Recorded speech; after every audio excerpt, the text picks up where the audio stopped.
sittings or plenary sittings. That is a very spectacular view. So the mess is ahead of the Speaker, and as you can see, that is the Speaker of the Senate, Honorable Amason Jeffa Kingi, making his way to preside over the thing. So allow me to hand you over to this live broadcast brought to you by PBU in partnership with KBC. Good afternoon. Tuombe. Mwenyezi Mungu, tukusihi tutazame kwa neema nyingi na baraka sisi watumishi wako ambao umeridhika kutuita kwa nyadhifa za uongozi katika jamhuri hii yetu. Tukuomba tuwajalie tuyatende na kufikiria mambo yote atakayofikishwa mbele yetu kwa njia ya haki na uaminifu, ili kustawisha amani, ufanisi na heri ya nchi yetu na wale ambao haja zao umezikabidhi mikononi mwetu. Amen.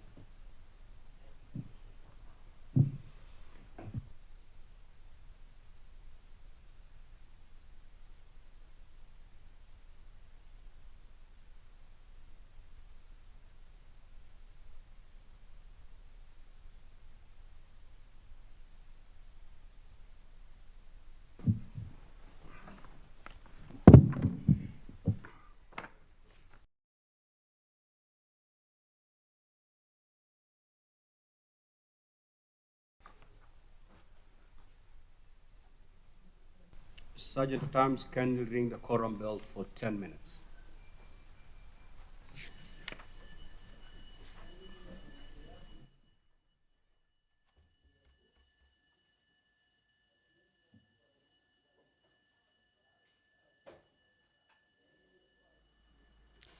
Well, the prayer has been said and the chair taken. However, a quorum hitch has been experienced in the House, and that means that the business or the House cannot commence. But of course, currently is a quorum bell that is on. Of course, this is to alert the members of the Senate who may be within these precincts to be able to make their way into the chambers and also be able to join their colleagues, and most importantly, enable the House raise that much needed quorum for the business to commence. That particular quorum bell is in line with the House Standing Order provisions of the House Standing Order number 39 and 40.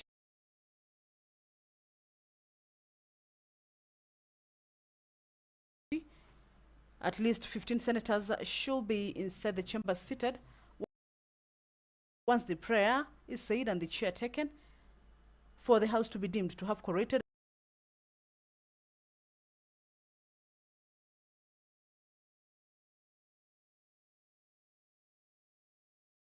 for the business to commence. However, if that is not present, then that would mean that the quorum bell will be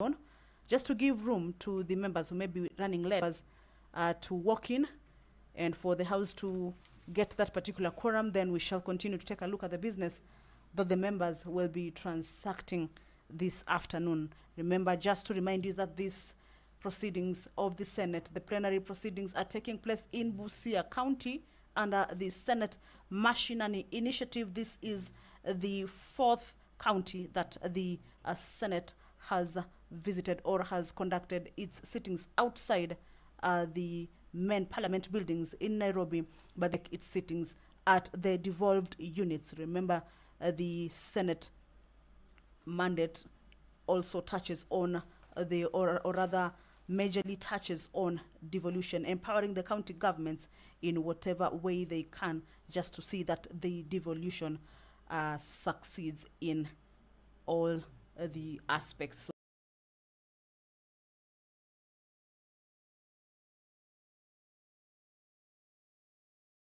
So that is the Senate chambers at the county, and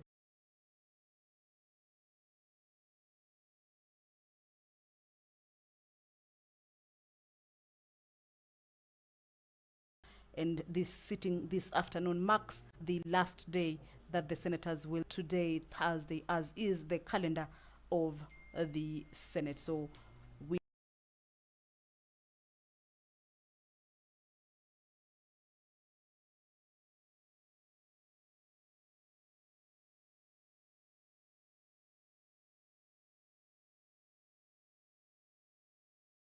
We can see members have already all started, or the hitch that has affected the commencement of the House. But once that quorum is raised, the business will continue. Talking about the business, this afternoon, the County Oversight and Accountability Bill, a bill originating from the Senate, sponsored by the Honorable Senators Ledama Olekina. It's a bill that is a bill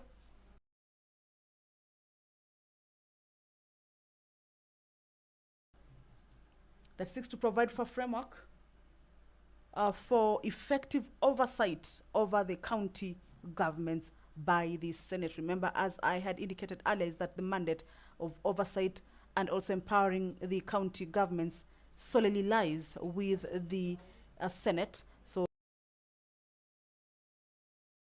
this is yet another bill that gives an opportunity or shows the efforts that the Senate is making in trying to improve oversight as well as enhance empowerment. So the quorum has been Honorable achieved. Senators, kindly take your seats. I'm informed we do have quorum now, so we'll proceed with the day's business.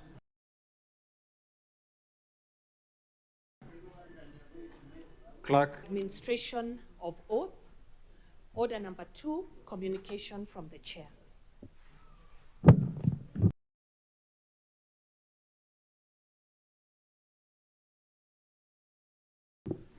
In the public gallery this afternoon of visiting teachers and students from Busia Township Primary School in Teso South, Busia County. The delegation consists of 19 teachers and 50 students who are in the Senate for an academic exposition. Now, honorable senators, in our usual tradition of receiving and welcoming guests to Parliament, I extend a warm welcome to them. The Deputy Leader of Minority and Senator for Kitui, and the 1 minute to extend a word. I thank you, the Speaker, for giving me this opportunity to welcome the students and teachers who are visiting the Senate this afternoon. The Speaker, Assembly of Busia, but they are attending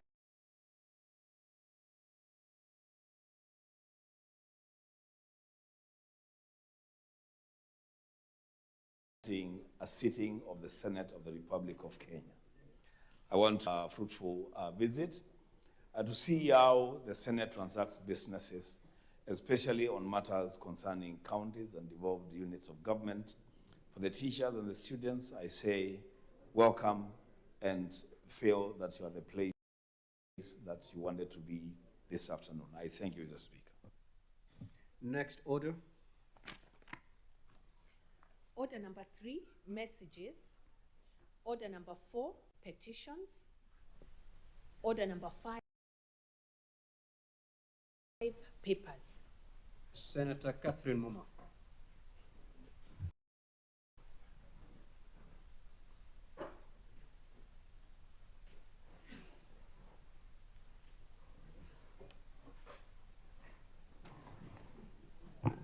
Mr. Speaker, I beg to lay the following paper on the table of the Senate today, 9th October 2025.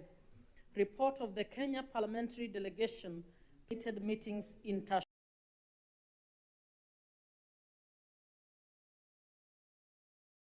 Tashkent, Uzbekistan from 5th to 9th April 2025. Thank you.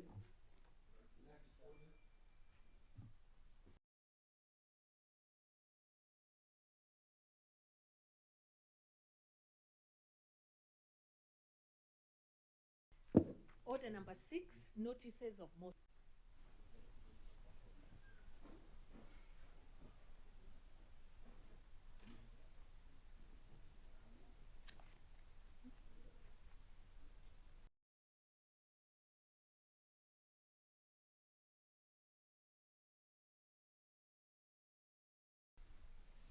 Notes the report of the Kenya Parliamentary Delegation to their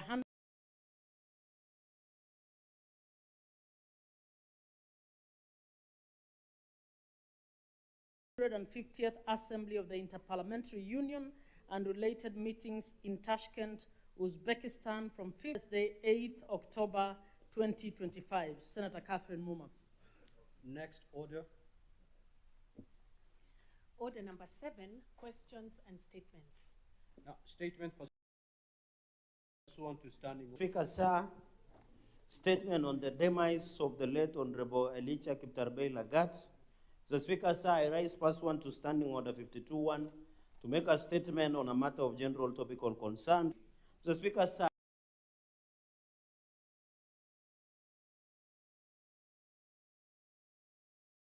I rise with deep sorrow, solemn remembrance, and profound respect to honor the memory of Elijah Kiptarbei Lagat, whose life was marked by extraordinary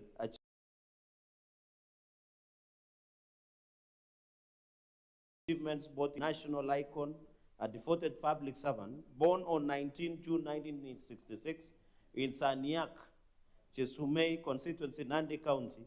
His journey was one of the resilience, determination, and excellence. Remarkably, he began his running career at the relatively age of 27 years old, yet went on to become one of Kenya's most celebrated marathoners.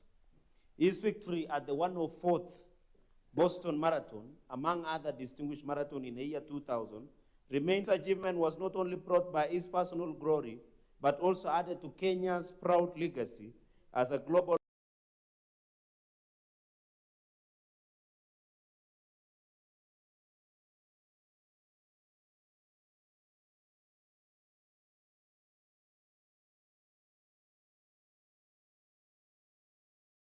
powerhouse in the Paraguay Marathon in 1998, further cemented his place among the world elite athletes. He also proudly represented Kenya at the Sydney 2000 Olympics Games,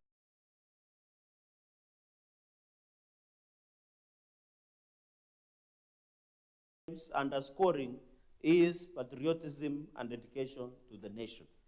Mr. Speaker, sir, after retiring from athletics, Elijah Kiptarbei Lagat transitioned into politics with the same passion and commitment, and I suspect you must have served with him, Mr. Speaker, sir. In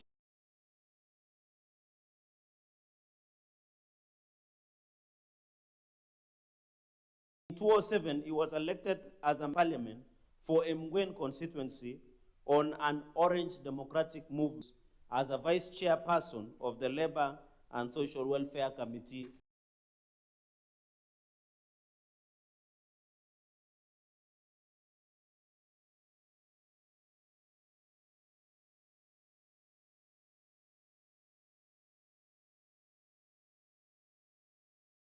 Just like Senator Mundiki. In the landmark in 2013 general me, becoming its first ever MP, and I honorably Social Welfare Committee, chairperson of the Sports Subcommittee, and vice chairperson of Catering and Health Services Committee in the National Assembly. His work in Parliament was characterized by unwavering commitment to improving social services, advancing sports, development. Elijah Lagat was a man of strong values, deeply rooted in his faith as a member of Seventh-day Adventist Church, SDA. He held academic credentials that included a degree in history and master's in strategic management. His service on the National Council of Alcohol and Drug Abuse, NACADA, as a board member further reflected his resolve to confront social challenges, particularly those affecting young people of this country. The passing of Elijah Lagat, Mheshimiwa, on 29 September 2025 at Eldoret Hospital is a profound loss to this nation, to his family and friends. He leaves behind a legacy of resilience, patriotism, and selfless service that will continue to inspire generations of Kenya, both in athletics and leadership. His life story is rising from a determined athlete who conquered the global stage to a committed legislator who served his people with humility, stands as a statement to perseverance, leadership, and love for this country. As we honor his memory today, Mr. Speaker, where he will be rested to rest on 17 October 2025, let us celebrate Elijah Kiptarbei Lagat not only for his remarkable achievements, but also for the values he exemplified. May his soul rest in eternal peace. I thank you, Mr. Speaker. Statement pursuant to Standing Order 53-1. Senator Fernandi. You have two statements under that particular standing order, so you may read them at once. Mr. Speaker, I'm earning my salary rightfully. Mr. Speaker, the request for statement on unfair labor practices and systemic discrimination within I&M Bank, Kenya. Mr. Speaker, sir, I rise pursuant to Standing Order 53-1 to seek a statement from the Standing Committee on Labor and Social Welfare on a matter of national concern regarding reports of systemic discrimination and unfair labor practices at I&M Bank, Kenya, including discriminatory promotions and bonus allocations and compensated promotions, retaliatory dismissals, and nationality-based disparities in retirement age extension that favors expatriates over Kenyan employees, contrary to Article 27 and Article 41 of the Constitution 2010 of Kenya. Mr. Speaker, sir, in the statement, the committee should address the following. One, whether an inquiry has been initiated by the Kenya Bankers Association, KBA, into reports of systemic discrimination, including unfair promotions, unequal bonuses, retaliatory dismissals, and discriminatory practices, particularly those based on nationality and retirement age, and if not, recommend that such an inquiry be undertaken ASP. So, Speaker, number two, data on contract extensions or retentions beyond the mandatory retirement age, including justification for any differential treatment and measures being taken to ensure equal treatment, fairness in promotions and bonuses, and redress for the affected staff. So, Speaker, number three, the bank's response to employees' concerns, including actions taken to date and measures put in place to prevent victimization of employees who have raised such issues. Number four, Mr. Speaker, sir, the bank's human resource policy on recruitment, promotion, compensation, retirement, and discipline for compliance with the national labor laws and international best practices, and to highlight any identified gaps. Mr. Speaker, finally, on this statement, mechanisms in place for whistleblower protection and regulatory measures across the financial sector to safeguard workers' rights. Mr. Speaker, as per your direction and in your indulgence, on to my second statement. Request for statement on the findings of a special audit on the e-citizen platform. Mr. Speaker, sir, I rise pursuant to Standing Order 53-1 to seek a statement from the Standing Committee on Finance and Budget on a matter of national concern regarding the findings of a special audit by the Office of the Auditor General of Kenya's Central Digital Payments Gateway, the e-citizen platform. So, Speaker, sir, the audit reveals governance failures, procurement irregularities, and revenue risks that threaten service delivery and undermine public confidence. Chief among those concerns is the absence of a legal framework, poor interagency coordination, and the continued control of core operations by webmasters, Kenya, despite the platform handover to the government in 2017. Further, the audit flagged over Kenya shillings 7.0 billion in revenue held without service level agreements, unauthorized diversions amounting to Kenya shillings 127.85 million, and the regressive flat rate of 50 shillings convenience fee that burdens low-income Kenyans. The system also suffers from data integrity gaps, lacks standard operating procedures or SOPs, and remains exposed to security vulnerabilities given that a full information technology security audit has not been conducted up to date. Mr. Speaker, sir, in the statement, the committee should address the following. One, steps being taken to establish a comprehensive legal and institutional framework to define roles, responsibilities, and accountability for the e-citizen platform. Number 2, Mr. Speaker, sir, measures to ensure effective coordination among the National Treasury, the Directorate of e-Citizen, and the ICT Authority in managing the platform, Mr. Speaker, sir. Number 3, actions to end dependency on Webmasters Kenya and guarantee that government has full control over operations and data. Number 4, Mr. Speaker, sir, strategies to safeguard public funds, including Kenya shillings 7.05 billion in collection accounts, and to address procurement stroke accountability issues such as unauthorized payment and missing contracts. Number 5, Mr. Speaker, sir, plans to review the Kenya shillings 50 shillings convenience fee and mitigate its impact on the low-income Kenyan citizen. Mr. Speaker, sir, steps to address data integrity, system limitations, and security concerns, including undertaking a comprehensive information technology security audit, public trust in the platform. Mr. Speaker, sir, I thank you for that intelligence. Senator Mohamed Faki, Senator from Mombasa. That statement is dropped. The Senator from Makueni County, the Honorable Maanzo Daniel. That statement is dropped. Senator for Elgeyo Marakwet County, Senator William Kisang. That statement is dropped. Senator for Kwale County, Senator Issa Juma Boy. That statement is dropped. Senator for Marsabit County, the Honorable Mohammed Said Chute.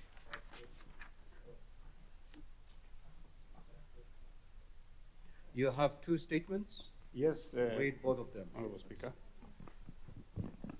Thank you very much, Honorable Speaker. I am requesting for a statement on the non-payment of community health promoters in Marsabit County. So, Speaker, sir, I rise pursuant to Standing Order 53-1 to seek a statement from the Standing Committee on Health regarding the prolonged non-payment of community health promoters in Marsabit County. Mr. Speaker, sir, it has come to my attention that young people serving as community health promoters in Marsabit County have gone without pay from September 2024 to date, a period amounting to over 1 year. This situation has caused significant hardship to these workers who play a crucial role in strengthening community-level health system. Mr. Speaker, in the statement, the committee should, 1, reason for the delay in payment of stipends to community health promoters in Marsabit County for the period stated. 2, whether funds for this program were disbursed to the county by the National Treasury, and if so, explain the bottlenecks that led to non-payment. 3, measures being taken to ensure that all arrears owed to CHPs are paid without further delay. 4, framework and timeline to guarantee regular and timely payment for CHPs going forward, given their vital role in the healthcare system. This is my second statement, Honorable Speaker.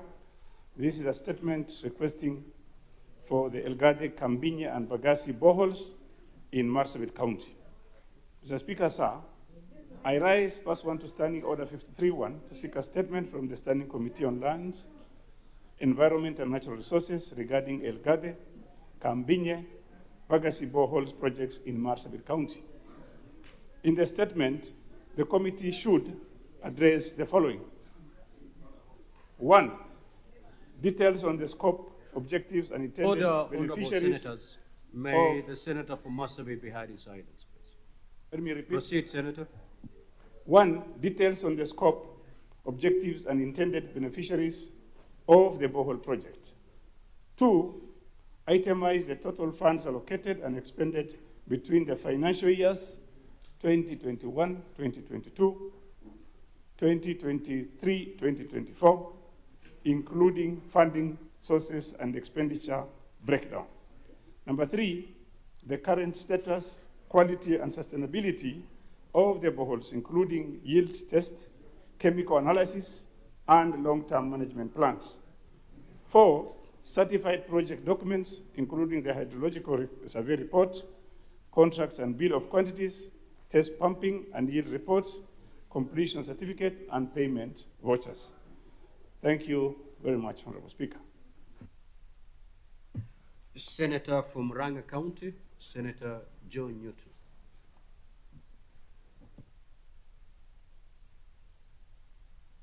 Thank you, Mr. Speaker. It is a request for a statement on the delayed issuance and collection of national identity cards.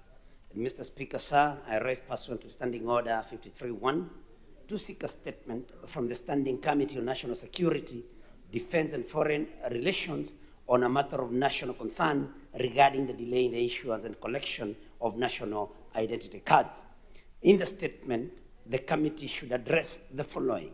1, the reasons for the persistent delays in the processing and issuance of national identity cards, as well as the measures in place to expedite the process. 2, the number of uncollected national identity cards currently lying in Huduma centers and National Registration Bureau, NRB offices nationwide, and plans to clear this backlog. 3, whether the Ministry of Interior and National Administration is considering introducing alternative and easier collection methods to bring services closer to the people and to ease the collection process.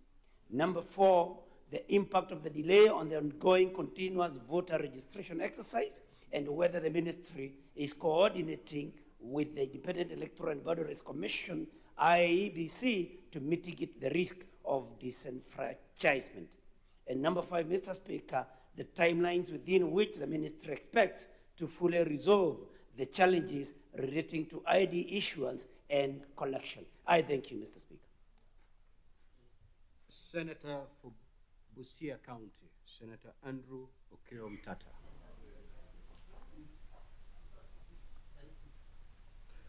Well, then the 3 statements are dropped.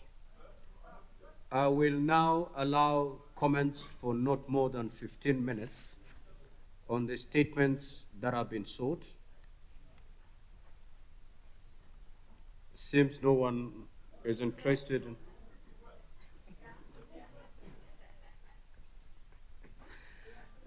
Senator Betty Sakinyi.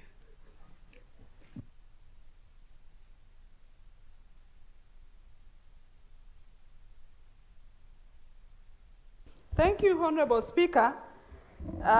Honorable Speaker, I rise to support the statement by Senator Cheregai to the labor and social welfare on the systematic discrimination and unfair labor practices at the I&M Bank, Kenya.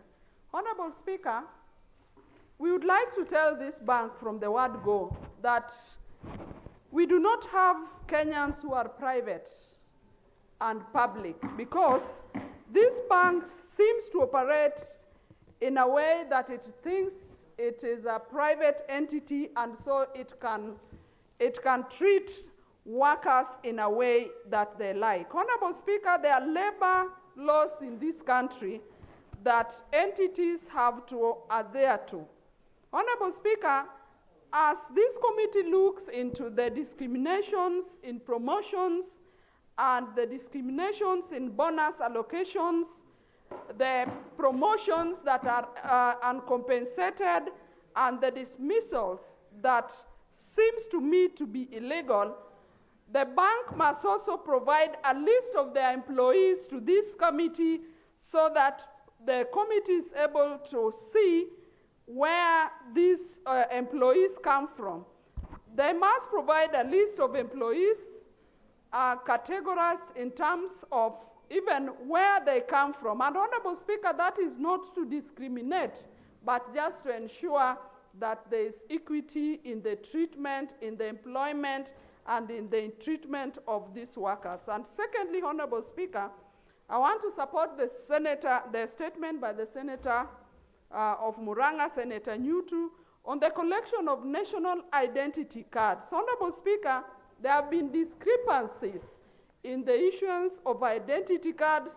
Some of them especially have had a lot of outcry from young Kenyans who say there's a lot of mismatch even in their records as ID cards are issued. And so the department that is working on national identity cards must be more keen on the data of the applicants so that the applicants are not inconvenienced. Honorable Speaker, I support. Senator Mandago. Thank you, Honorable Speaker. Honorable Speaker, I rise to support the statement sought by Senator Cherargei on the late Elijah Lagat, the former Member of Parliament for Jesume. Honorable Speaker, this is a distinguished Kenyan who contributed immensely in athletics and also later in leadership. Honorable Speaker, I remember Honorable Elijah Lagat for establishment of Namgoi Secondary School, a day school that rivals Kapsabet Boys. Honorable Speaker. Honorable Speaker, secondly, I want to support the statement by Senator Chute on the payment for CHPs. Honorable Speaker, it's unfortunate that quite a number of counties have not been paying the stipends that has been set aside for the community health promoters. Honorable Speaker, whereas the national government in some counties has made their disbursements to counties for onward payment of CHPs, county governments have continued to sit on that money instead of dispensing to CHPs. Honorable Speaker, counties must realize that CHPs are additional workforce in the health sector that can support and strengthen the systems, particularly now that we have the rollout of SHA, Honorable Speaker, in terms of sensitization, in registration and utilization, to make sure that Kenyans are able to access cheap, affordable, and accessible health care. Honorable Speaker, there is need for county governments to take community health promoters seriously as part of health workers who are there to strengthen the system and support the public health sector in this country. Honorable Speaker, as they say, prevention is better than curing. Community health promoters help us to prevent some of the diseases that would later cost taxpayers a lot of money in terms of treatment. Finally, Honorable Speaker, as you directed yesterday afternoon, the Senate Health Committee visited Busia County Referral Hospital. And Honorable Speaker, if you allow me 1 minute just to give feedback to the House, is that the condition of that Busia County Referral Hospital is in such a deplorable state, Honorable Speaker, very pathetic. Honorable Speaker, we have had the opportunity to visit the morgue that is meant to hold about 12 bodies. It already has over 42. The morgue itself doesn't have any refrigeration facilities, Honorable Speaker. Honorable Speaker, the dialysis machines are not working. Honorable Speaker, it is sad that the whole county operates on only one ambulance that is seated in Alupe, not even at the Busia County Referral Hospital. There is a sorry state of affairs in the health sector in this county that needs an urgent attention. Honorable Speaker, my committee will be moving with speed to make a proper visit to this county to assess and make sure that that is rectified, working together with the members of County Assembly. Honorable Speaker, I also wish to note that we have a very vibrant health committee at the County Assembly who assist over a majority of the matters. And the county executive should take the recommendations from county assemblies very seriously as they work towards improving. Finally, there is mushrooming pharmacies outside the hospital. Honorable Speaker, surprisingly, in less than 100 meters, we have more than 20 pharmacies operating directly outside the Busia County Referral Hospital. Unfortunately, a majority of those facilities are being operated by the staff of the county government of Busia. We want to urge the governor to take stand action and ensure that the people of Busia receive quality health care. Thank you very much, Honorable Speaker. Senator Kajuan.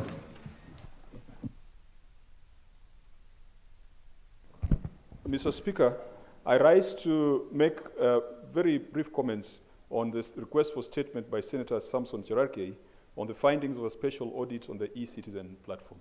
Mr. Speaker, a digital government is desirable, and a system and a government where payments can be done online is highly desirable.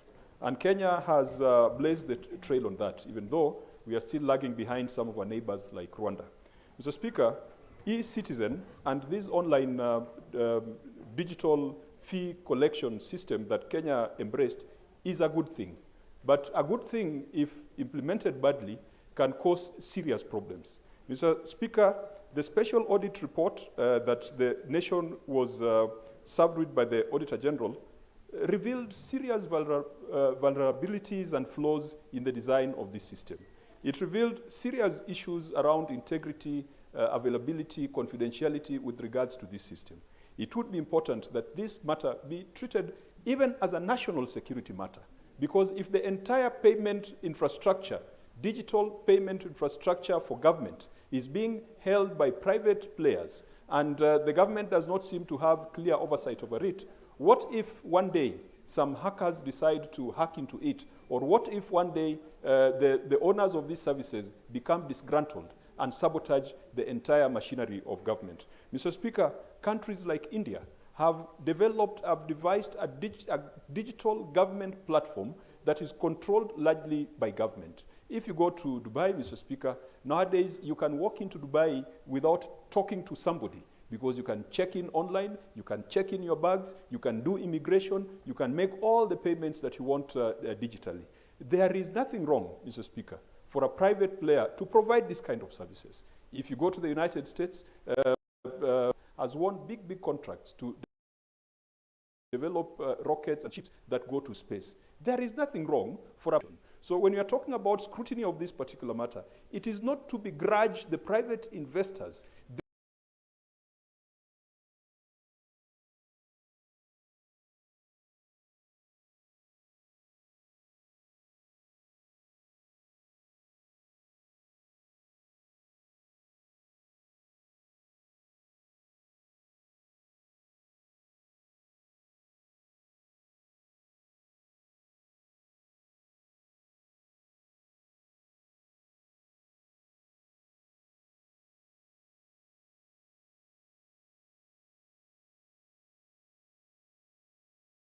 their liberty and their right to be able to do taken positional security out of sovereignty matters. So, Mr. Speaker, termination of their contract, but there needs to be a partnership, there needs to be a special purpose vehicle that brings in the government and on board also the private sector players as they make their money out of their innovation, but Kenyans counts. Mr. Speaker, if you would allow me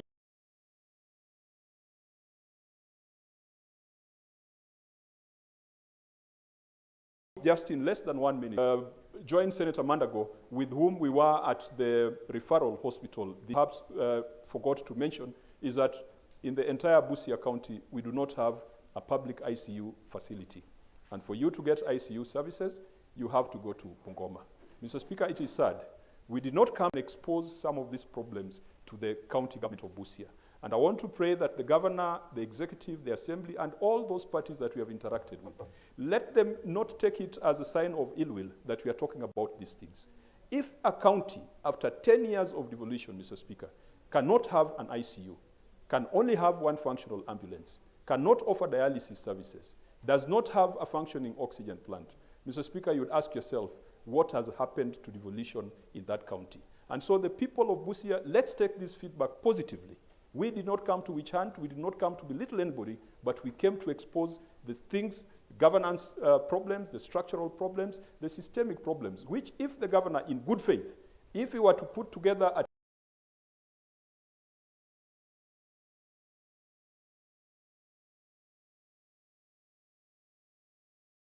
team of advisors and allow parole for him in the next 1 year to turn that the people of Busia do not have to go to Bungoma for ICU services, or sadly, to go to Uganda for ICU services. Thank you, Mr. Speaker. Senator Murgu.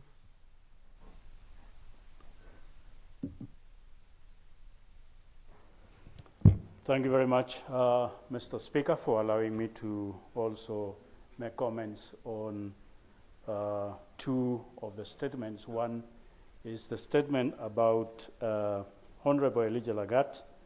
Elijah Lagat is a former MP for Jesume. in Nandi, and we served with him in the 10th Parliament.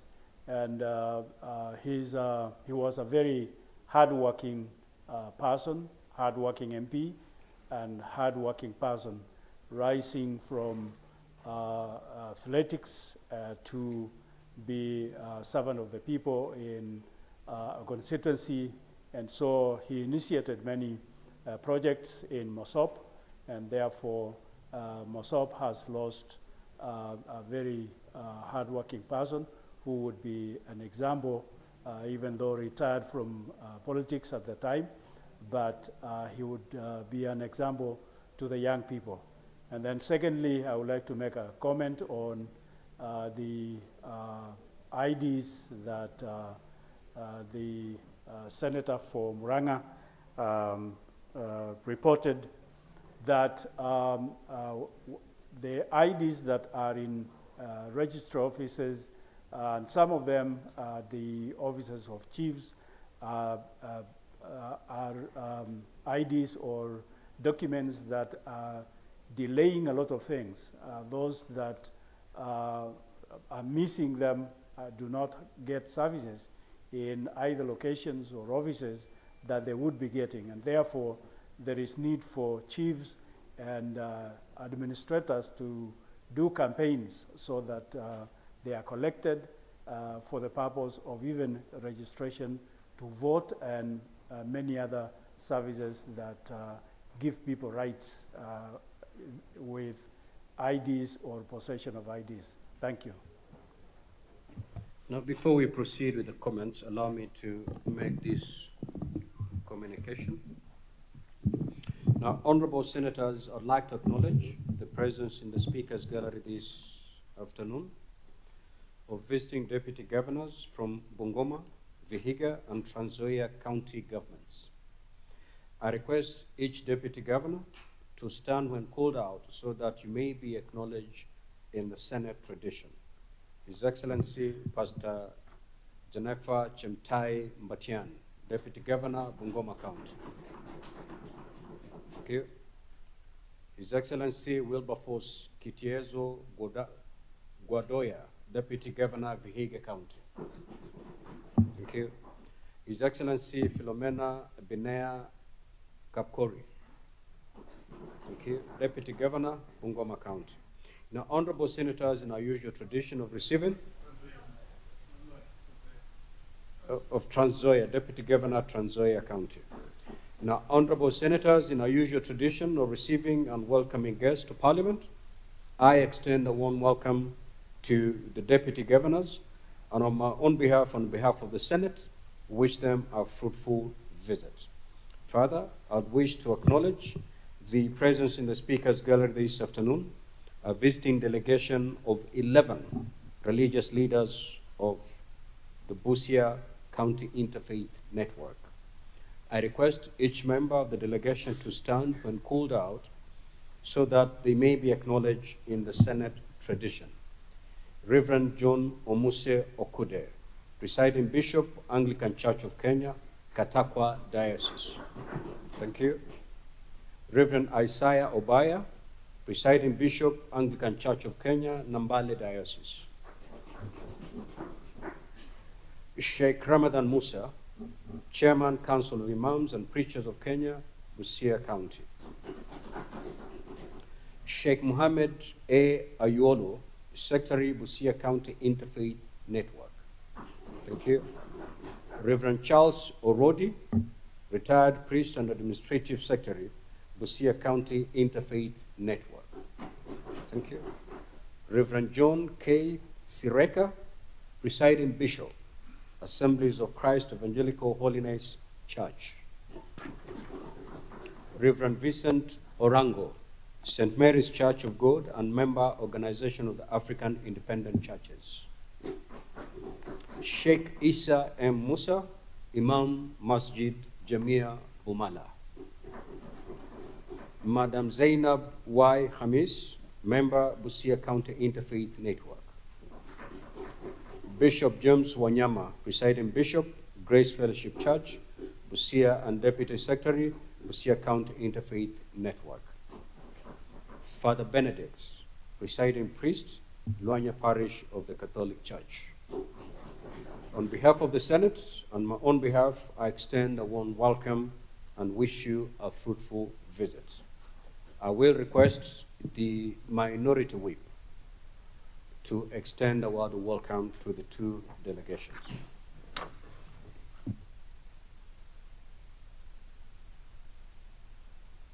Thank you, Mr. Speaker. On behalf of myself and the Senate, I'd like to extend a welcome to the three distinguished deputy governors from this region, as well as the religious leaders.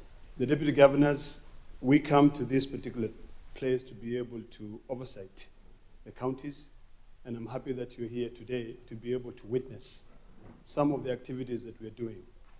I'd like you to take your time to listen keenly, because this house is one house that unifies the entire nation. And it is a house that was established to be able to defend devolution. And that is the work that we do. We not only send money to counties, but we also come here to be able to see what is happening with those the funds that we sent. To the religious leaders, we share a diverse of opinion, and I'm happy to see that the Muslims and the religious and the Christians are also here.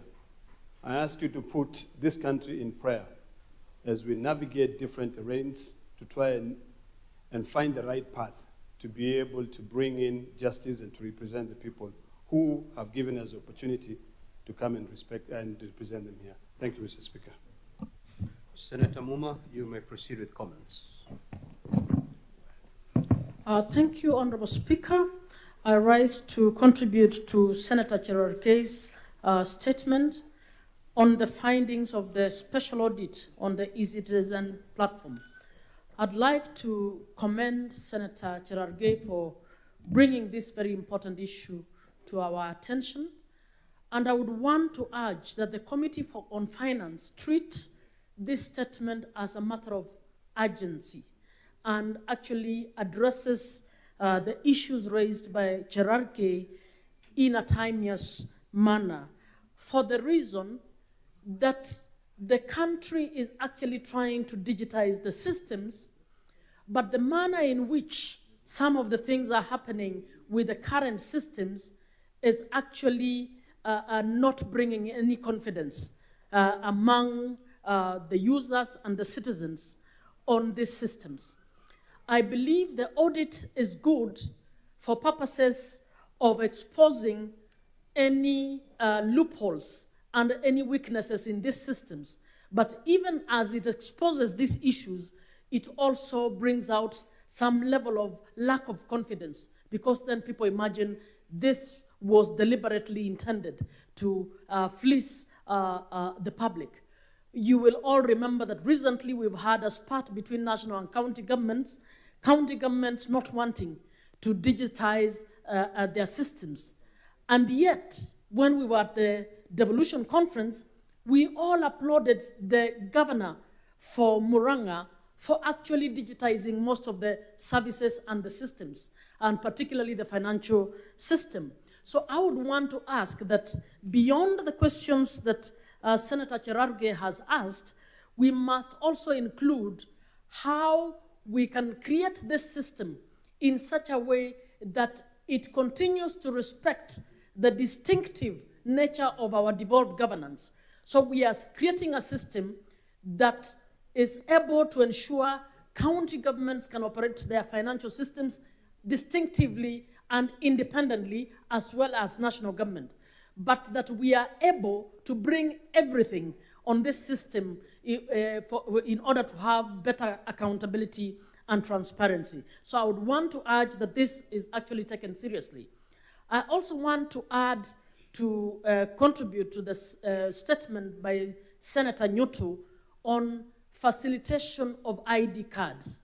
Honorable Speaker, access to IDs in this country has always been treated in a political manner.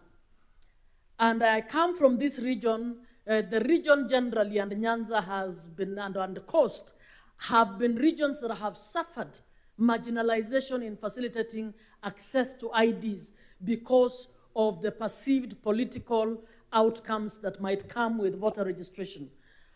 Honorable Speaker, the other day in Nyakach, I actually came across 5 learners in Mjengo who had a C, had no IDs, and they come from poor backgrounds because they had not managed to collect their IDs. When the deputy president was still in internal security, I brought a statement to ask that IDs be issued in schools, in all schools, that the registrar of persons facilitate the officers to go to the schools and ensure that Form 3s and 4s are able to get those IDs before they leave. That gives an equal opportunity to every child to apply for college, every child to apply for help, and any other funds. I'm supporting this statement and requesting that as a Senate, maybe we should make it a collective issue.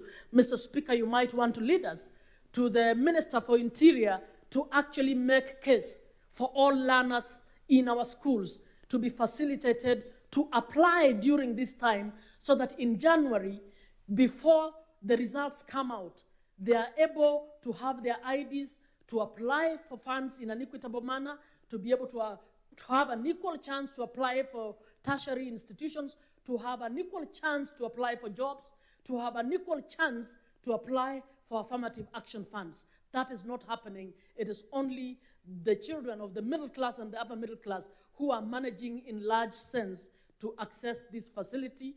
The ID is an enabler. The ID is an equalizer. I urge that the Senate takes this seriously and makes it our collective responsibility. Thank you, Mr. Speaker. Senator Mundigi.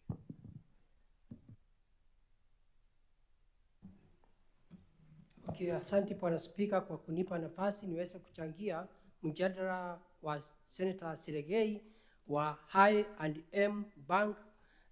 Yangu ni kusema utendaji wa kazi unafaa ufuatiliwe kwa sababu wakati huu ni kila kitu yote, hakuna mambo ya kuwa kuna mtu aangalie njia ile inafaa. Kwa sababu unakuta watu wengine wasikuwa kama ni kazi nyumbani, na kama kampuni yoyote ama mbangi ama wizara yoyote imekumbali kufanya kazi katika Kenya mpaka kuwe na mambo ya uwazi kwa sababu ya kusaidia economy ya Kenya na economy ya kaunti zetu zote. Na utendaji wa kazi ni mzuri kwa sababu unasikia kama I&M Bank mambo ya kupatiana mamlaka kunaweza kuwa itaharibu hata familia za watu. Hapo ndio utakuta itaharibu hata vijana wetu, itaharibu wasichana wetu, utakuta kuna shinda.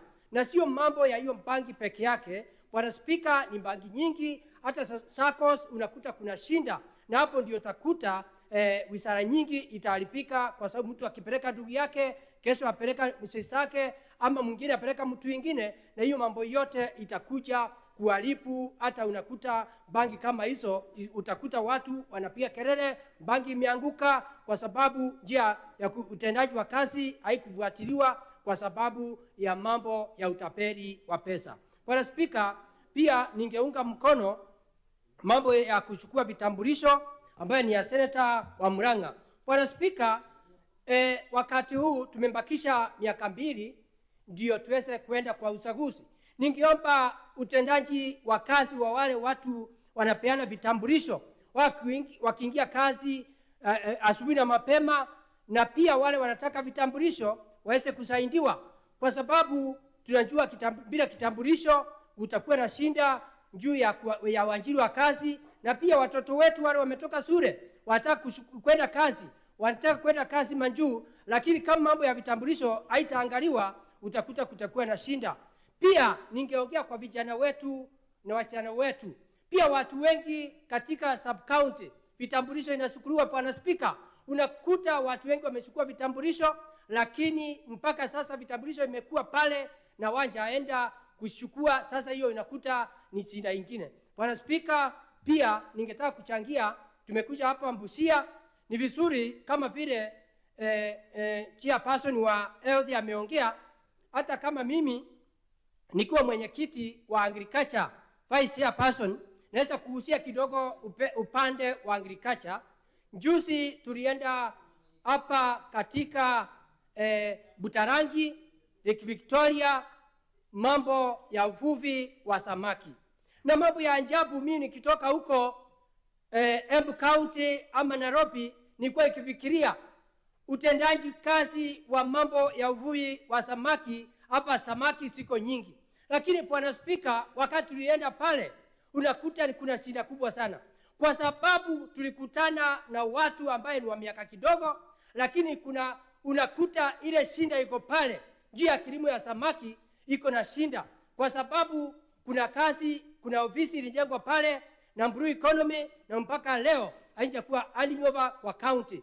Pia unakuta kuna shinda wale watu wanalima samaki wanalamika, wako mbonda ya Uganda, unakuta watu wanaenda uvuvi wa samaki, alafu wakati wa koloni ilisha, wa communist ilisha, lakini watu wetu wakienda pale wanawekwa ndani, wanashikwa mataka na watu wa Uganda. Bwana Spika, naomba serikali ya muungano ya William Ruto aweze kuongea na Museveni, waweze kuangalia vile Busia uhusiano mwingi, ndio watu wetu wasiwe wanachukuliwa mateka, ndio waweze kusaidia juu ya biashara. Pia Bwana Spika, mambo ya county government, hapo mambo county government iko pesa nyingi sana. Bwana Spika, county ya Busia ingenunua machini ya kutengeneza chakula ambaye ya kusaidia samaki ndio ikae vizuri, ndio wakulima waweze kufaidika, lakini unakuta baada ya county ya Busia kusaidia kilimo ya samaki inaendelea kuvivia.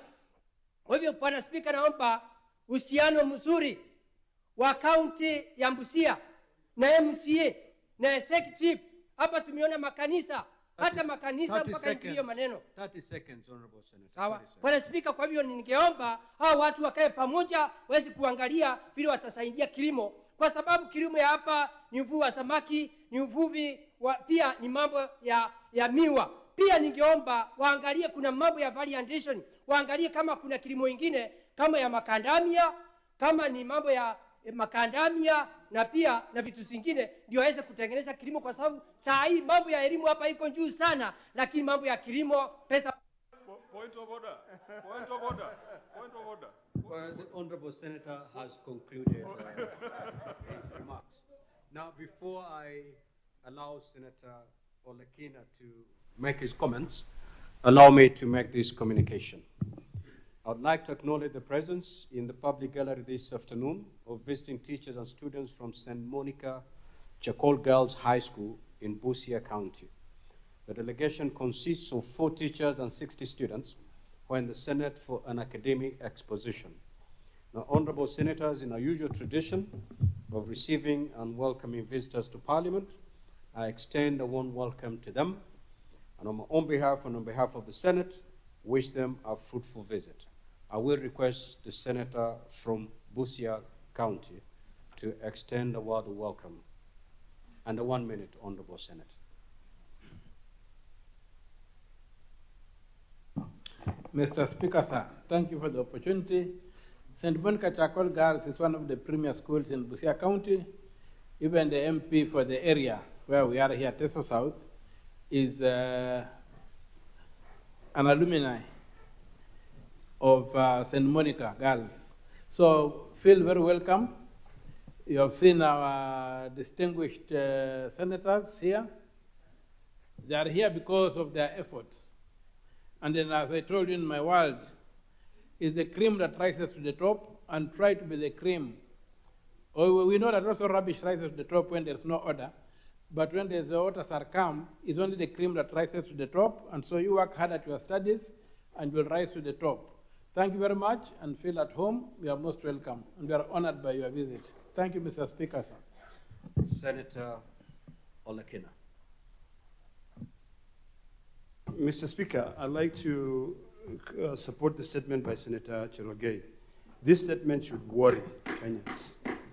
We cannot have an audit carried out, and we are told by the Auditor General that there's an issue of accountability or up to 7 billion shillings. Mr. Speaker, it is about time, and this is why I always say that statements are brought to this House, not just for the sake of one committee investigating it, but to be able to assist this Senate or Parliament develop legislations that can ensure accountability. Mr. Speaker, it is quite clear that there is a lack of accountability. There is opaque legal framework to be able to oversight e-citizen, and a private entity. And this is why I differ from my colleague, the distinguished senator from Homa Bay. I agree with him that there's nothing wrong with a private entity doing business. But when it comes to revenue being collected for the entire nation, where we have, I think, a minimum of about 22,000 services, then at that point we must ask ourselves, what have we done as a parliament to be able to develop legislation that oversight that service being given to a private entity? Madam Speaker, if you look at countries like Sweden, Estonia, Denmark, they have legal framework that assist the government be able to collect that revenue. Singapore is one of them. But here, and I can tell you I'm speaking out of experience on this matter, legislations are drafted, engineered by the private sector. One of those legislations is the legislation on the healthcare. It is all engineered by the private sector. So now, when you look at the regulations that are regulating the e-citizen platform, there's not a single one. It cuts across different ministries, not even the Ministry of ICT. So, distinguished senators, it's about time that we either amend the PFM Act, look at Article 206 of the Constitution that talks about the Consolidated Fund, and ensure that all these 22,000 government services, that money goes directly to the Consolidated Fund, but not to a webmaster for them to collect a service fee of 50 shillings that they cannot really account for it. Those are some of my biggest problems that I see in this country, where there is opaque legal framework, lack of accountability. You know, you cannot compare. There's no way we can say that we are leapfrogging. We are not leapfrogging. What we are doing is that we are lining certain individuals' pockets. That is a fact. Madam Speaker, the things that Senator Chiragea discussed here really goes around three sectors. One is the technology being used. That technology must be owned by the government.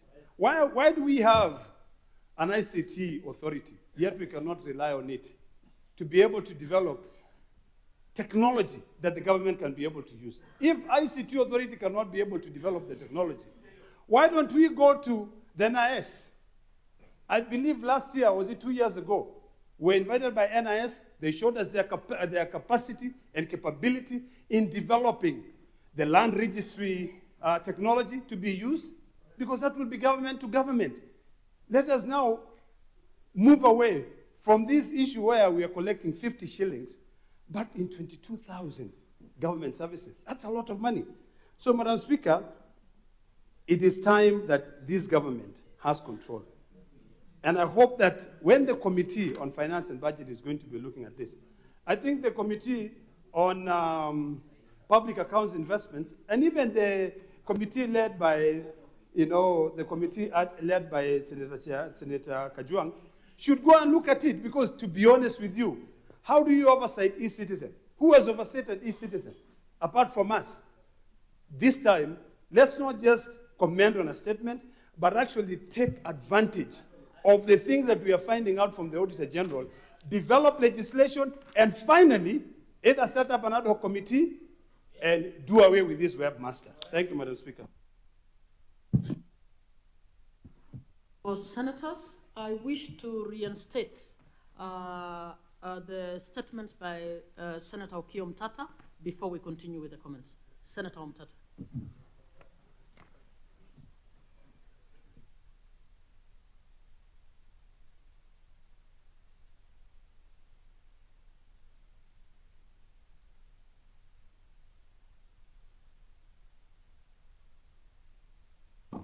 Honorable Speaker, I have three statements. I request that I read them all together. Proceed, Senator Omtata. So my first request is a request for a statement on the protection of Lake Turkana's fishing ecosystem and the establishment of Busia as a national dry fish auction market. Madam Speaker, I rise, pursuant to Standing Order 53 Clause 1, to seek a statement from the Standing Committee on Agriculture, Livestock and Fisheries on a matter of inter-county concern regarding protection of Lake Turkana's fishing ecosystem and the establishment of Busia as a national dry fish auction market. Madam Speaker, Lake Turkana, the world's largest desert lake and a UNESCO World Heritage Site, sustains thousands of livelihoods in Turkana and Marsabit counties. However, it faces great threats from illegal, unregulated, and destructive fishing practices, including use of toxic chemicals, the harvesting of an undersized fish, and unsustainable netting. Reports further indicate the direct involvement of foreign nationals, notably traders from the Democratic Republic of Congo, in collusion with locals, worsening the depletion of fish stocks. Madam Speaker, meanwhile, Busia County, a hub of cross-border fish trade, still lacks a formally recognized national dry fish auction market. This regulatory gap undermines food safety, denies government revenue, and fuels practice manipulation. In the statement, the committee should address the following. The reports of illegal and destructive fishing in Lake Turkana, including the role of foreign nationals, and purpose immediate enforcement measures. 2, policy and legislative actions to prohibit toxic fishing methods, regulate net sizes, enforce closed seasons, and bar direct fishing by foreign nationals. 3, the establishment of a national dry fish auction market in Busia town under the Fisheries Act and the National Trade Policy, ensuring compliance with Kenya Bureau of Standards, Kenya Revenue Authority, and public health standards. 4, inter-county collaboration between Turkana, Marsabit, and Busia to strengthen enforcement, establish landing, inspection sites, and empower fisherfolk cooperatives with storage and processing facilities. Senator Andrew Mtata MP, Senator from Busia County, 1st October 2025. Second, I request for a statement on the conservation, development, and promotion of Kakapel prehistoric site in Busia County. Madam Speaker, I rise, pursuant to Standing Order 53, Clause 1, to seek a statement from the Standing Committee on Land, Environment, and Natural Resources on a matter of county-wide concern regarding the conservation, development, and promotion of Kakapel prehistoric site in Busia County. Madam Speaker, the Kakapel prehistoric site, gazetted by the National Museums of Kenya, is a monument of exceptional archaeological and cultural significance, showcasing ancient rock art and inscriptions dating back thousands of years. Despite an approved allocation of Kenya shillings 102,400,000 under the project Tourism Promotion through Conservation of Cultural Heritage at Kakapel National Museum, the site remains largely underdeveloped. Critical infrastructure, including access roads, visitor amenities, and research facilities, have not been established. This neglect jeopardizes the preservation of Kenya's heritage, undermines key national and continental development agendas, and deprives the local community of educational, cultural, and economic benefits. In the statement, the committee should address the following. The status of implementation of the Kakapel project, including reasons for the delay in release and utilization of the allocated funds, and whether due process was followed in the planning, tendering, and procurement stages of the project, and provide relevant documentation. 2, measures in place to develop essential infrastructure, such as access roads, fencing, signage, interpretation centers, accommodation facilities, and cultural exhibition spaces. 3, strategies to collaborate with universities and archaeological institutions for research, documentation, and preservation of both tangible and intangible heritage. 4, plans to promote community-based tourism models that empower local residents and safeguard cultural identity. 5, national and international marketing initiatives to position Kakapel as a flagship heritage tourism destination, including cross-border tourism with Uganda. Signed, Andrew Omtato Koiti, MP, Senator from Busia County, 1st October 2025. My third request for a statement is on the management of sugar cess, dilapidated infrastructure, and rampant sugarcane smuggling in Busia County.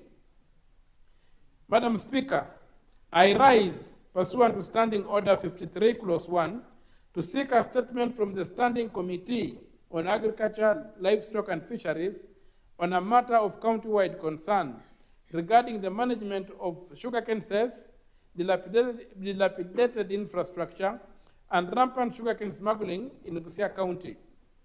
Madam Speaker, farmers diligently pay sugarcane cess meant for rural roads, bridges, and way bridges.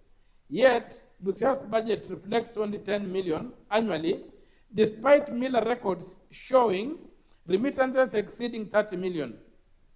This suggests serious underreporting or diversion of devolved funds. Consequently, feeder roads remain in disrepair, raising transport costs and reducing farmer incomes.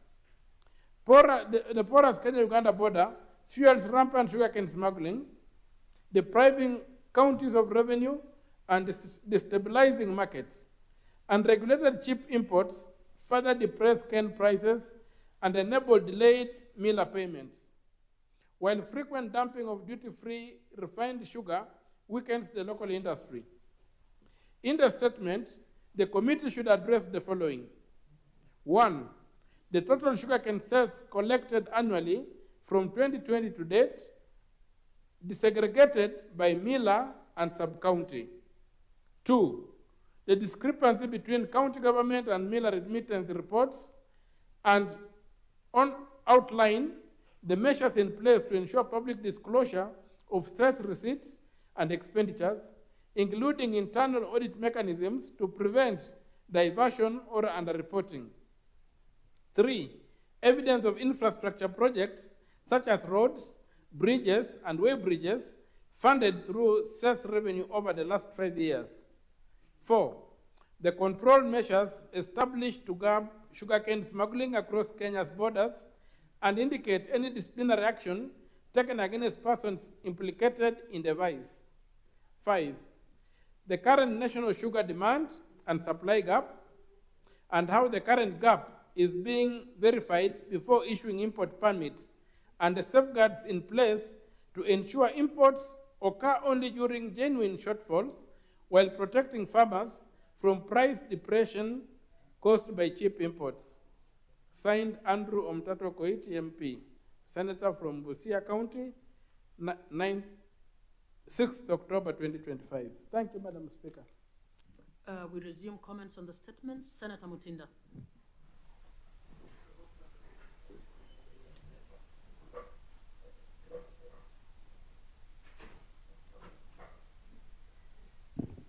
Thank you, Madam Speaker. Allow me first to start making a brief comment of the park that we managed to visit, because it's one of the statements by Senator Okio. Thank you, Senator Mundigi. In regards to the improvement of the park, Mr. Speaker, I joined the Committee of Industry, and I was privileged to also be able to look at the a park, which, Madam Speaker, it's a national museum. And all that it needs to be done is that money needs to be set aside so that it can improve the infrastructure. It will be able to really attract a lot of tourism, putting in mind this is a border area.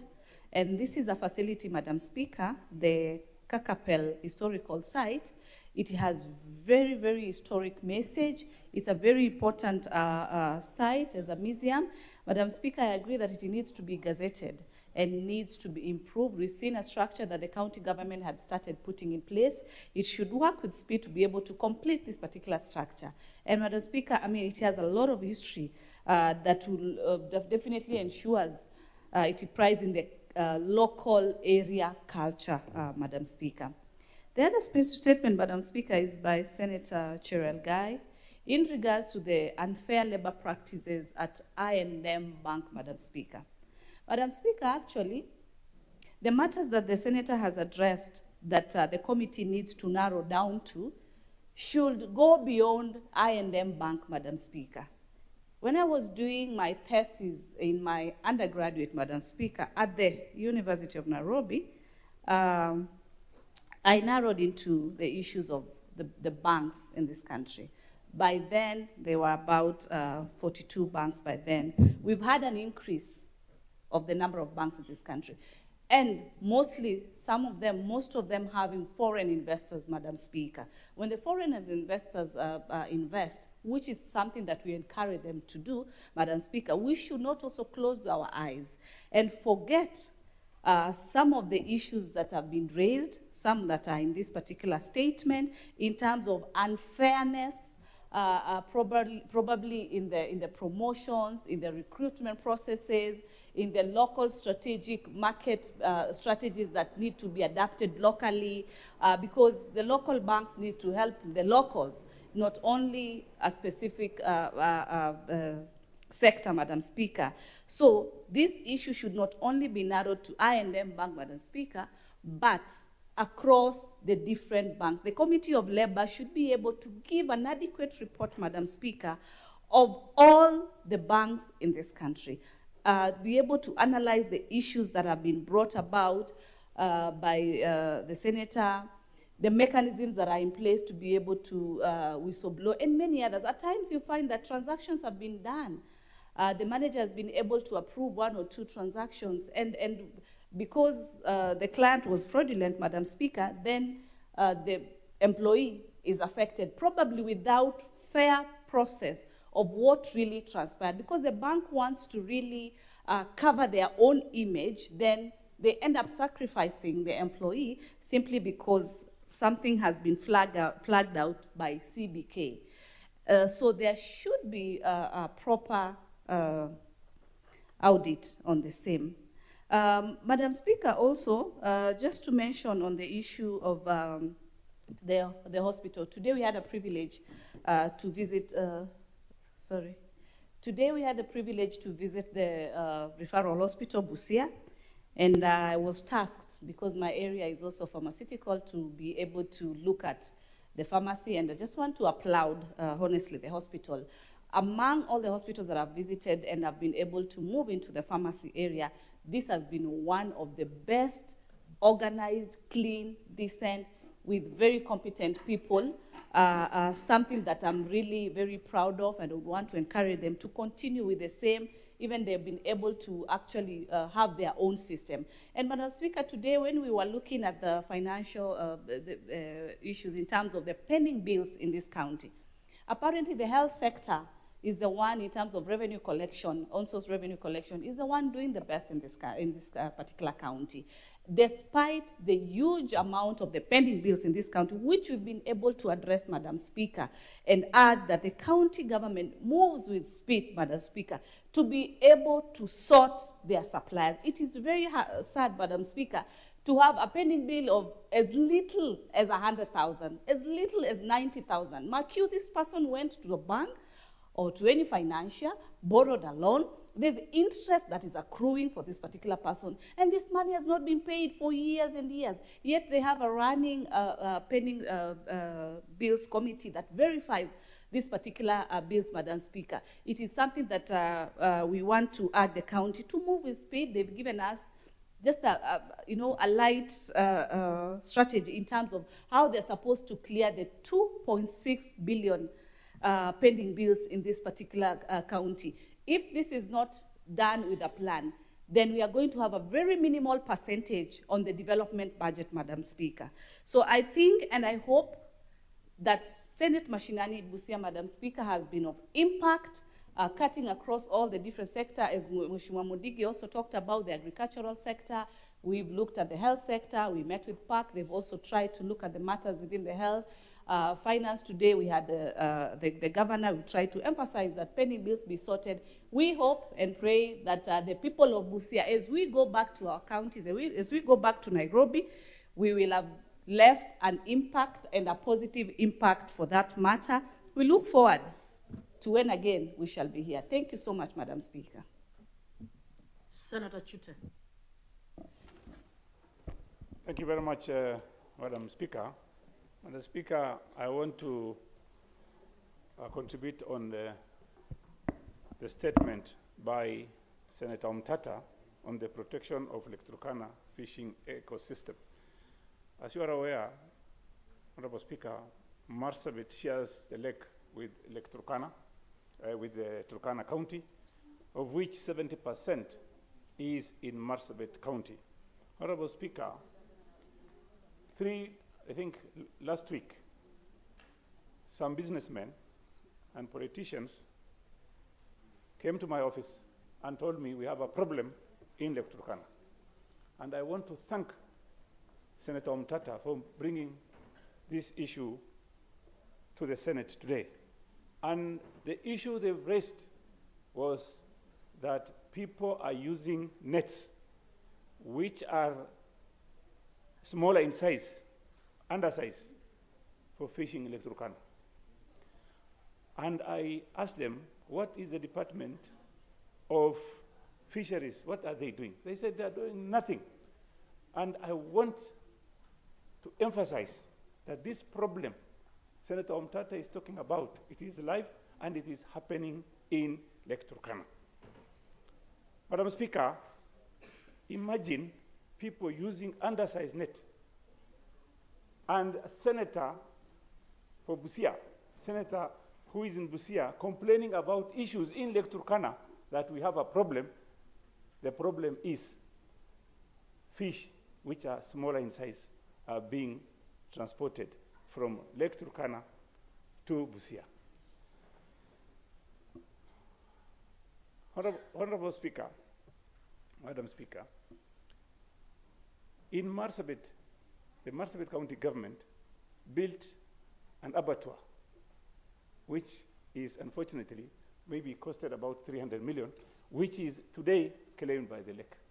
It is in the lake now, only the roof, you can see only the roof. And now that abattoir is not helping our people in Marsabit. What Senator Omtata is trying to say, I will be a bit having a different idea from his. My idea would be, there was money set aside. This money comes from European Union, and it's about 1.5 billion shillings to help the fisheries, the fishers, the people who are doing business, the young and women who are doing business in Lake Turkana. Honorable Speaker, this money would have been set aside for refrigerated trucks, cold storage system in the lake, and also policing of the lake. We have two problems in Lake Turkana. Now, one is security issues. Number two is about the nets, which are undersized nets. And if we don't stop this, we will not be having fish to be harvested from Lake Turkana in the next 5 years. Honorable Speaker, I want to ask CS Joho. I spoke to him about 3 weeks ago on the same issue. I told him there is a problem in Lake Turkana, and we need to deal with that problem as soon as possible. And he promised me he's going to come to Marsabit specifically to come Lake Turkana and sort out these problems. What do we need in Lake Turkana? There is a boat which is in Lake Turkana that's not being used. That belongs to the Department of Blue Economy or Fisheries. That boat stays there. It can be only used when somebody wants to hire that boat. It doesn't do the policing work. It doesn't help our people in even, helping for emergencies. It is being hired, it's being let to people at some cost. So I think he needs to visit Marsabit, Lake Turkana, and see what is happening in Lake Turkana. And I want once again to thank Senator Omtata, and I want to sit with him and discuss how we are going to be having our fish. To be even not necessarily bring a dried fish. We can bring fish. I know it's not happy with this, but we can, with refrigerated vehicles, we can bring fish to Busia. Then people from Congo can come and buy when you have everything in place. Finally, Madam Speaker, Senator for Turkana also has similar problem. We had lunch together, and he told me there is a security problem in Lake Turkana also on his side. And this can be taken care of only by the Fisheries Department by deploying motorboats, speedboats that can secure that area. When we visited his county, people were complaining about not having enough speedboats to secure the community who live in Lake Turkana. So my request to the committee is they have to do thorough investigation and also visit Lake Turkana, both sides, Turkana County and Marsabit County, and see for themselves what is happening in Marsabit, Lake Turkana. And most probably, we would also request, if possible, we ask the CS also to visit as soon as possible. Thank you very much, Madam Speaker. Senator yes, Oyomo? It's fine. Yes, please do. Honorable Speaker, Madam, I rise to object that there is not a quorum present in the House. Madam Speaker, do we have quorum for the proceedings? Clerks, do we have quorum?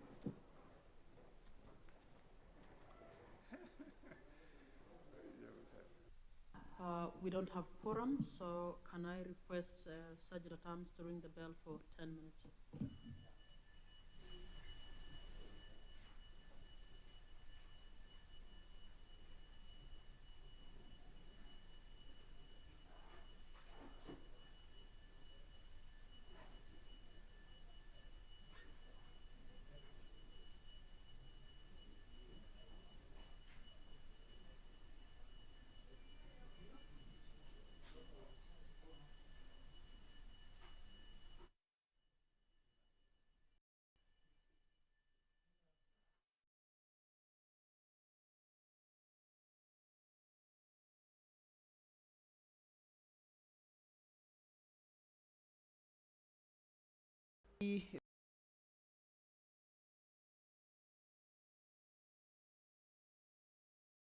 Business over the Rose 2, informing the Speaker that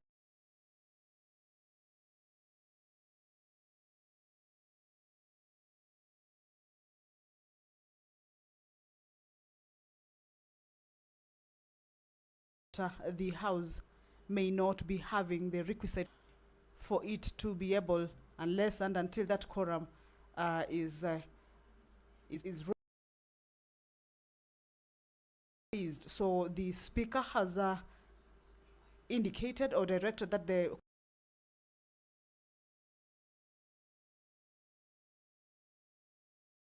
to get back to raise it and commenced the House sitting.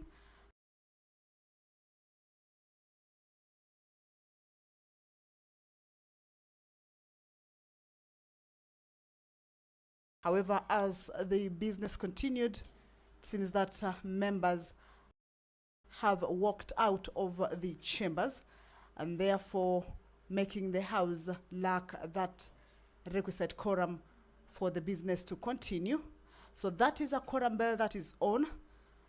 If the members may manage to make their way inside, then the House will pick up from where they had left. So once that quorum is raised or is achieved, then they will be able to pick up on the business that is lined up for consideration. And if not, then that House will be adjourned until the next sitting. And this is pursuant to the provisions of standing orders of the House.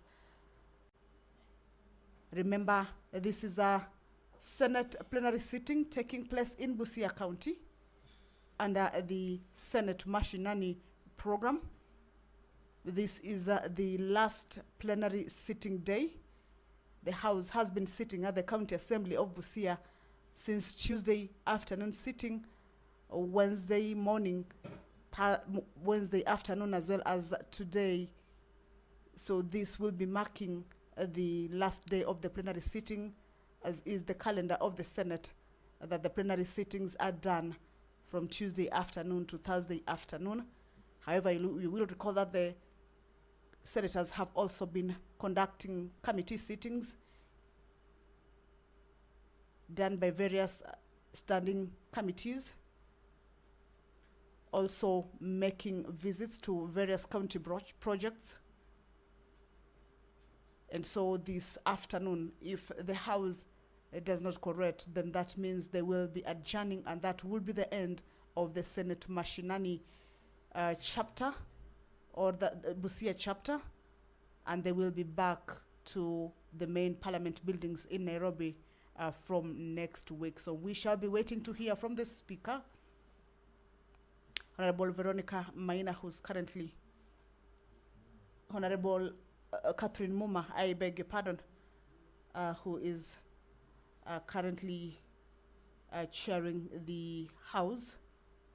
If that quorum is not present, then the House shall be adjourned. But if you're just joining us, that the House has been going on with its business. However, quorum hitch has been faced, and therefore that is the quorum bell to call back the members who may have stepped out of the chambers because the House does not have the requisite quorum during the proceedings of the House.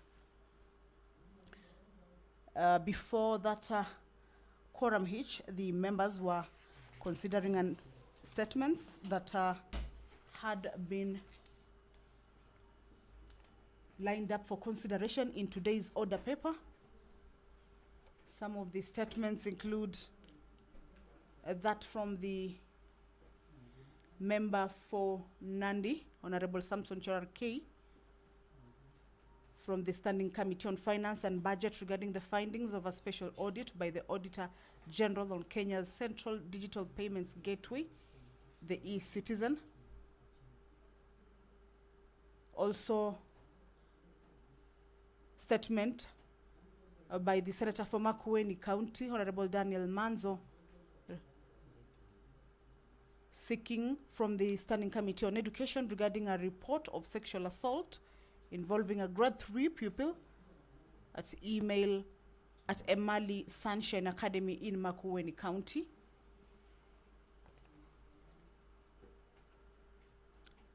Also, the Senator for Elgeyo Marakwet, Honorable William Kisang, had a statement this afternoon that was sought from the Standing Committee on Land, Environment and Natural Resources regarding the human-wildlife conflict arising from elephants in Kerio Valley.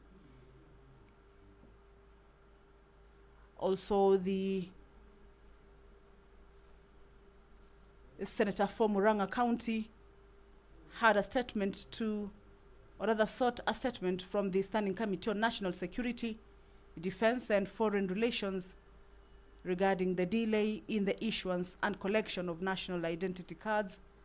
And we have also seen the host Senator, Busia County Senator Honorable Andrew Omtata, also seeking statements regarding